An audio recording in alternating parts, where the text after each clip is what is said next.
sinishare ko po itong mga videos na ito sa pamamaraan na naiintindihan po ng mga nakakarami. Kaya usually po, 1 minute lang po yung ginagawa ng videos. Ang challenge lang po ay maghanap ng mga sapat na visuals. Yung sapat na visuals po na narito. Kaya ang ginagawa ko po ay pag may time, kasama ko po yung asawa ko, nag-ikot po kami sa mga lugar. Mapunta po lang sa Isidro, kinukuhanan po yun. Tapos in-upload ko rin po siya sa YouTube channel ko para archives po, para kung may gagamit, magagamit din po ito. Lalo na po kasi makawala na yung mga lugar na nandoon later on. Alam mo, walang malasakit sa aqua at kasaysayan ng tao ito. Tingin yung magagawin niya yung ginagawa niya. Extra effort yun. At saka YouTube, hindi ka naman agad kikita doon. Hindi yun ang primary concern mo. Oo. So yun.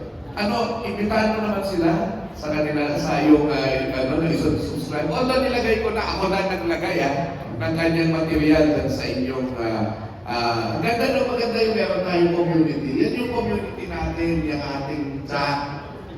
Pag pinayabot natin yan, pati kayo, nagsishare na rin kayo. Huwag na kayo please, huwag kayo mag-share tungkol sa business, maawa kayo sa amin, Pero kung meron kayong mga information, pictures, events, di ba? Kung mag-invite kayo ng events, talks ninyo, kayo naman ng speaker, why not? Chocolate, di ba? May mga seminar kayo. Lahat ng mga usaping kasaysayan, song stand, pwede nyo i-share. Okay? Bawas politika lang hindi ko naman sinabi huwag tayo mag-politika, pero huwag na tayo mag-away-away doon, Sige, huwag tayo mag-post doon na pag-aawayan natin. Sige po, mag-invite po tayo. Yun po, pwede niyo po akong i-follow sa aking Facebook page na CS Villarico. Ganun din po sa aking YouTube channel na CS Villarico. Gumagawa rin po ako ng ibang videos patungkol sa social sciences na ang views po ay maabot na rin pag pinagsama-sama ng nasa 1 million views. All over the Philippines po ang nanonood ng videos na ito.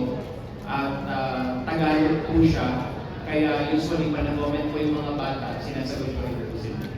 Yun po. Thank you. Mabuhay ka. Sige. Mabuhay. Salamat po. Mabuhay kayo.